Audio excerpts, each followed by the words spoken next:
Hey Waffle Gang, I do hope you're well. My name is Mark and today we're checking out some more relationship stories, and if you do love a Reddit story, why not consider hitting that like, subscribe, maybe that notification bell too. Let's crack on with today's first story. Much love, guys. Now today's first story comes from Throwaway Child-Free Wed, who says, my sister and I stopped speaking after a child-free wedding. Now she wants to attend mine. Family side with her. I'm 26, she's 31. Around the time my sister got married, I had a lot going on. I was divorcing, had 2 kids under 2, and me attending her wedding would require an overnight trip, which I was prepared to do. Until I found out, with less than a week to go, that it was child-free. I called her and I said I couldn't make it. She didn't take it well. We both said shit we shouldn't have and we both apologized, but when we made up, she asked if I could come to the wedding now, and I said no, as the circumstances hadn't changed, at which point the argument started up all over again. The day of the wedding, she sent me a series of messages about how she wanted me there and she needed some time before we talked next. So I needed to wait for her to contact me. This was 3 years ago, and we still haven't spoken. I got engaged 2 months ago, and we told my family a month ago. One of my parents told my sister, who contacted me, and I ignored her because in the last 3 years, I've moved on. I'm happy she had her wedding, her way, but she knew it would cause issues for me, which is why she only told me last minute. She said some things about my kids and me that I can't forgive, and if not for me getting engaged, she might have never reached out to me again. As it's been nearly 3 years, so clearly my ongoing presence in her life is not a big deal to her. I've explained my feelings to my family, but they want me to meet with her, hear her out, and invite her to the wedding. I asked what happens if I don't do that, and their responses have ranged from being mildly put out to not going in solidarity. I've asked where this response was when I couldn't go to her wedding, and they've said it's different because I had an invitation while she doesn't. I don't want to get into a debate about me attending her wedding or her coming to mine. I just want some advice on how to address this whole issue with my family in regard to them choosing sides, as I would have liked them to be at my wedding, but I'm still not inviting my sister. But Stacy's mama said, I'm sorry, but you found out a week prior to the wedding that it was child-free. That makes no sense. That literally would have given you no time to plan for childcare. A wedding takes time to plan, and I'm sure you weren't the only one with children attending, so everyone with kids had a week notice to figure childcare. Opie responded saying, I knew some people had kids they couldn't bring, as it was during school hours, and about a month before the wedding my sister told me about her husband's cousin, who had multiple older children she wanted to bring and was refused. But my sister said that was because she was the husband's cousin and they were old enough to take care of themselves, and my babies were fine to come. Then with less than a week to go, she told me I couldn't bring my kids. I lived near several people I could have asked to babysit, such as the kids' grandparents, who are my ex-in-laws. So my sister assumed I could work something out with them at short notice, but I refused as I didn't want them babysitting the kids, which she knew. She thought that if she told me in advance that it was totally child-free, I wouldn't have come. And to me in this, she had 3 years to get in contact with you, and now suddenly you're getting married, she wants to come, and instantly the question's in my head, why is she wanting to attend now? What is she up to? Is it just fear of missing out of a family event? Is she going to try and upstage you in some way and say, oh, well, he didn't attend my wedding, but I thought I'd be the bigger person and attend hers? And whichever way I try to look at it, it all just feels shady as hell, that something is going on in the background. And to anyone that's telling you, they're not going to come to your wedding, I'd just simply say, okay, that's your choice. You're choosing to do that. Don't let them try and guilt trip you to make your sister come if you don't want that person at your wedding. She had the choice to have the wedding as child-free, which is absolutely fine. You have the choice to not invite your sister. Simple as to me. And from your comment, her logic absolutely baffles me that she only informed you a week before in some batshit way that you'll be able to work something out and then gets really pissed off that you can't attend after all. Absolutely bizarre. But Jen says them. If you don't invite your sister, we won't be coming either. You say, I'm sorry to hear that. You'll be missed, but I go ahead and mark your RSVP as declined. Victor Nolis says, I'm I'm sure some won't agree, but I wouldn't bat an eye at anyone saying they wouldn't go in solidarity. If something that silly will prevent them from showing up to my wedding, it's probably best that they not come. I want people that are supportive at my wedding. Might as well put my efforts and attention into those that deserve it. And Decimated Anus replies to that. Can you imagine when you're creating your Reddit account and you're sat there on the creation screen and you're like, oh, what could my account name be? Decimated, that's quite a cool word. Anus? Decimated Anus. Perfect. Anyway, Decimated Anus says in quotes, I'm sure some won't agree, but I wouldn't bat an eye at anyone saying they wouldn't go in solidarity. If something that silly will prevent them from showing up to my wedding, it's probably best that they not come. Your wedding is about celebrating your commitment to the person you love, making ultimatums about being there as a guest, showing that they think it's really about them, in which case they shouldn't be there. Forget not batting an eyelid. They should have their leverage ripped away from them. You can't threaten not to come if you're no longer invited. The last Baslope says, if they wouldn't attend your wedding just because you won't do what they're demanding of you, do you really want them there or in your life at all? If you do what they want just to have them at your wedding, they will know they can demand other things of you anytime they want, and they will do so. If you want your sister at your wedding, or if you want to hear what she has to say, then meet up with her. But don't let other people push you into it if it isn't what you want. And one more from EP Cruz, who says, tell your family that your sister was within her right to have a child-free wedding because it was her day. But she wasn't entitled to say things she said to you about your children and yourself.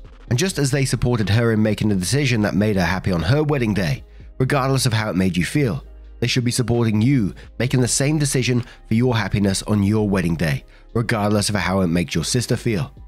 Why is her happiness on her wedding day more important than your happiness on yours? So then OP went on to update the post, which says, I was not planning on updating and I'm sorry it's been so long, but I felt an update was warranted. I contacted the relatives who have been harassing me about inviting my sister to my wedding. I said in short that I don't want to talk about my sister anymore, that we had our issues way back when, and the resolution, if you can call it that, was no contact. I intend to continue not speaking to her because of how she acted back then, and shared part of the truth, admitting that when we had that argument she insulted my kids due to the circumstances of my split with their father. I included a couple of quotes from my argument with my sister that I felt comfortable sharing, specifically some about my children. A few people apologized after that, and I thought things were resolved, until my sister put a little woe is me act back on, talking about how mean I was to her on her special day and saying I was punishing her, and she somehow managed to turn the tide back around and into her favor. The messages then began trickling in, and in the last 3 weeks, all but 2 of my relatives have said they are not attending my wedding in solidarity with my sister. I haven't even sent out invites yet, so to get this many negative RSVPs in advance probably belongs in the record books. My family made up the overwhelming majority of the guest list, which was pretty small to begin with, so now we only have less than 20 people left on said list, including kids, and no one else to invite. And that's assuming the remaining guests can all come. My fiance and I are now considering eloping, which sucks because we didn't want to do that. But we no longer have enough guests to warrant an actual wedding, as most wedding services are designed for a couple of hundred people, so the cost per guest has skyrocketed. And to just deliver that final blow, I spoke to my sister in person, and after once again insulting me and my kids, she added that I should let her know the date for my wedding so she can plan a party, and possibly a vow renewal, for the same day. This was probably only said to upset me in the moment, but I wouldn't put it past her to actually do this either. All in all, I'm glad I no longer speak to my sister. I just wish she'd left my life quietly and not kicking and screaming. I think it's absolutely fine for anyone to, have a child-free wedding if that's what you want. Absolutely more power to you. But you got to realize at the same time that some people may not be able to attend. And especially the way the sister went about it, and she only told her last minute, so she thought she might be able to get some sort of babysitters, but OP obviously wouldn't been able to. And I think any normal person would step back and say, I'm really sorry that's happened.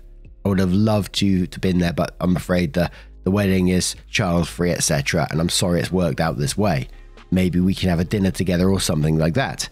It's absolutely not an ideal situation, but I think you can make things work like that. But I just don't get it. from the family's point of view. What are they seeing that we are not? Is the sister telling them something behind, OP's back or something like that? Because anyone looking in on this situation would see OP's point of view. Surely OP wasn't not attending the wedding to be malicious or anything like that. It was just circumstances of that particular event. And again, I say, surely the family knowing that, how can they turn on OP because of that? But it just confirmed, no contact is the best form, with that final paragraph when your sister spoke to you, insulting you and your kids again, which is absolutely awful in itself. And then her asking you to let her know the date of your wedding so she can plan a party and possibly a vow renewal, which is just plain nasty talk, isn't it? And you're best off having that out of your life. And once again, the family, if they heard that, how would they react? Surely any other family would be like, that's pretty shitty thing to do. And I know you said eloping isn't your ideal situation, but if I was you, I'd go and enjoy yourself. Go to a real nice place, spend your money there, and just enjoy yourself. And seriously, I would just say no contact as well for the foreseeable future, because you don't need this kind of shit in your life. But I would really love to know what the family is hearing. But what do you guys make of this situation? Let me know your thoughts down in the comments below, and let's move on to another story. And our next story comes from a deleted account, which says, I got a text from my husband by mistake that he was supposed to send to his affair partner, and does come with an update as well. I've been doing an online college for 3 years. Now, the last 6 months in an internship where I had to relocate to the capital that is a 5-hour train drive from where my husband and I live with our 2-year-old. I can only afford going home 2 weekends a month. We're saving to buy a house once I'm finished with my studies and landed a decent job. Yesterday, I got a very suspicious text that said, no sleepover, early day tomorrow. What the fuck? I logged in my husband's iCloud. He'd been sleeping with a friend of ours, and the reason is that I'm not home to take care of his needs. He tells this friend over and over again that this is just sex, just as long as I'm not in town, and that he loves me and isn't interested in her emotionally. She's just a temporary solution. I mean, I get it.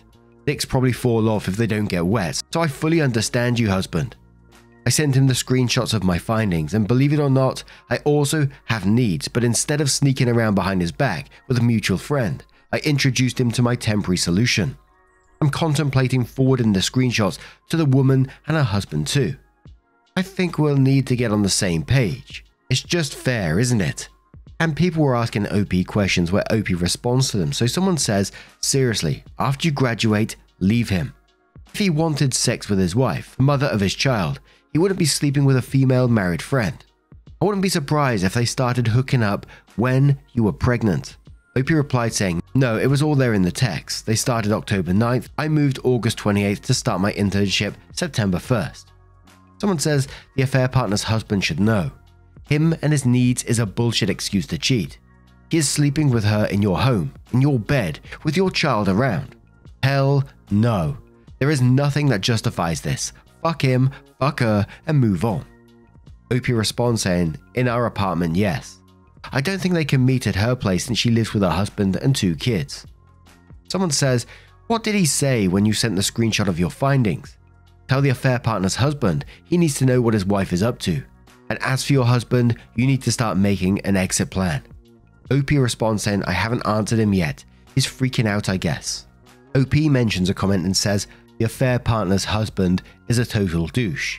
That's why I'm still thinking, what if he hurts her? Someone responds to that saying, it's big of you to consider her safety considering what she has done. So he's been in contact then. Leave him hanging for a bit. Give yourself time to get yourself together, enough to have a conversation with him. OP responds saying, yeah, not ready to talk to him yet. All he cares about now is that I don't sleep with someone. He hasn't texted about anything else. Someone says, if his needs are that important, then he should approach you about opening the marriage. It's not just the cheating, it's the lying, and it's dragging everyone on yours lives into a big fat mess. Do what you have to do, but don't be surprised if he keeps doing it. OP says he doesn't want to open the marriage since he's freaking out now about me wanting to do the same. Then the thread continued where OP was concerned about the affair partner's husband being sort of abusive. Someone said to that, honestly, that's not your problem.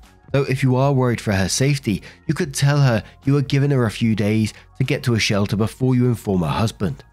Opie says, I don't like cheaters.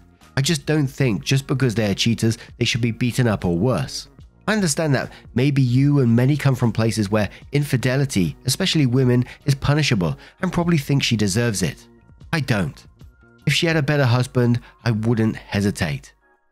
Opie says, I got a text 5 minutes after I FaceTimed him and my baby, and he told me how much he loved and missed me. The commenter says, then he was making appointments fucking another chick. You deserve better, Opie. Trust me, everything will heal and you will get through it. Stay strong. It seems you're not going to leave him, so go and fuck someone else. Opie says, oh, I will. Our marriage is open as far as I'm concerned. Commenter says, I read your comments and hey, have fun and send him a selfie of you and your new fuck buddy, repeating his text. Opie says, I'm very clumsy. I always accidentally on purpose send text to the wrong person. The commenter says, I don't understand. Is your temporary solution a person or an object? Are you annoyed he's hitting it with someone else or just who it is with? Opie says, I literally installed Tinder, swiped for a few minutes, sent my husband a screenshot with the 20+ matches. A commenter says, a husband is a total douche. Who's taking care of their children when she's having sleepovers in your home? Is there a possibility that he will hurt her? You can send her a message and tell her you knew of the affair, scare her a bit and tell her you're thinking of telling her husband. Opie says, oh okay, though as far as the texts go, there were never sleepovers. Every time they planned to meet, he texts, no sleepover. Charming man. Opie continues saying, good morning everyone. Thank you so much for helping me yesterday. I really needed to take my mind off things. I'm sorry I can't answer everyone and I really don't have any update more than my husband showed up this morning. He has taken the rest of the week off to stay with me, probably so I don't meet anybody. Honestly, I couldn't even be mad because this means a week with my baby. Yeah, I know, I'm a pathetic human. Anyway, that's my update. A commenter responded to that saying, kick him out, make him stay at a hotel. He should not be staying with you, even with the baby there. This is pure manipulation on his part. He's using your kid to force you into seeing and staying with him. What an absolute loser. Opie responds saying, well, I only had 5 minutes this morning from him showing up to me having to leave for work, but yeah, he's not staying with me. I rent a room and I only have one bed for me and my baby. If he doesn't want to sleep on the toilet seat, he's going to have to check into a hotel. A commenter says, okay, honestly, I disagree with everyone on this post. People divorce way too easily, like yes, he betrayed you and your trust, but is it worth to break up your family if he works on regaining your trust and never does it again? Opie responds saying, well, if he is fine with me sleeping with others too, then why not? Commenter replied to that saying, if you stay and it's open, do you plan on sleeping with him again after this or you both just sleep with other people? Opie says, no need for sex with him. He loves me very much and that's all I need from him. A commenter responds saying, you're very kind to consider her safety. Just message her and then say, I know what's been going on. You can have him but without me and leave it at that. And OP responds saying, I've thought about it and decided to not waste more breath on her. My beef is with my dear husband and his needs. Had she said no, he would have gone to the next one because needs. Then OP posts a full update which says, I could finally cry. Update from the other day's real life soap opera. So this update about my post from the other day. When my dear husband sent me a message that's purposed to be sent to our mutual friend that he has been screwing for the past 3 weeks or so. I'm back in my hometown for the weekend, but I'm staying at my parents'. I don't think I'm ready to be home yet, if ever, because I keep picturing them all over my home. God, I hope they stayed away from my favourite Shea lounge. He wanted to talk before I went to mum. He said that he was sorry and that he loved me. Nah. She never meant anything, just sex. How romantic. He will never speak to her again. How nice of him. He wants to work on our marriage and suggested counselling. Duh. I told him I was meeting a dude on Sunday and showed him his picture. He got very upset and started crying, then arguing and threatening with divorce. How original. I told him that if he wanted, then I totally understood, but that I have needs. When I saw my mum, I just started bawling my eyes out. First time I cried since everything. She was scared at first, but I was too exhausted to start on the details, so she got the coming attractions. She started crying too. Dad was right. I inherited my mum's flair for drama. I just went and took a nap in her bed with my son, and when I woke up, she had made my favorite foods. We talked about the week that was and my plans. I sensed that she was getting agitated about me starting to hook up with city dudes, but surprisingly enough, she said, "It wouldn't be you if you didn't." Should I be offended? Dear husband texts what I believe is his way of compromise. He wants me to quit my internship because I could always do it next year. Instead, we take this year off to work on our marriage, and we could wait with the house and other dreams that we have planned. What a stellar guy. Yeah, I won't dignify his text with an answer. I'm afraid we are kicking stepdad to the guest room tonight because my son and I are taking his place. Sorry the post got long, and good night. A commenter asked, "You made sure to tell him the guy you're meeting isn't an emotional thing, right? That you just have needs. That's really important." Opie responded, "Of course. Told him that Tinder dude for me is exactly what she is to him." Someone says, "So how'd the Tinder date go?" Opie responds, "Not well, according to my soon-to-be ex. He said that there was no coming back from this." No shit, genius. It was very awkward first. I hadn't had sex with someone new in ages. The guy was very cute and considerate. He also had come out of a long-term relationship. Someone said, "I'm glad he was patient with you and you had something in common. And of course that he was cute. As for your husband, doesn't he know it didn't mean anything?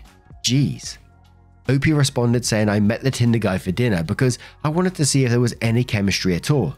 And we went to his place afterwards. When I got home, my husband was waiting outside and the look on his face was exactly how I felt reading the text with his affair partner a week ago. And it felt good. He was crying and saying that I ruined our marriage. I told him that my Tinder meant as much as her name meant for him.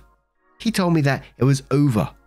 I know people won't agree with me here, but I don't regret anything. I don't feel happier or sadder, just that it's fairer now, if you know what I mean." And now I'm going to turn this one to you guys. What do you guys make of this situation? What would you advise to OP? Let us know your thoughts down in the comments below. Now, just a huge thank you from the bottom of my heart for getting involved in today's stories. Your love, support, and time always means the absolute world to me. So thank you so much for being involved. It's absolutely incredible. And hopefully I will see you in the next one. Take care. Much love. Wake up, get up, stretch my legs, eat some breakfast, milk and eggs, brush my teeth up, wash my face, throw my clothes on, start my day. Wake up, I can smell the smoke from the bacon. Let's go, see the sun shining from the windows. Okay, I know that today'll be a good day.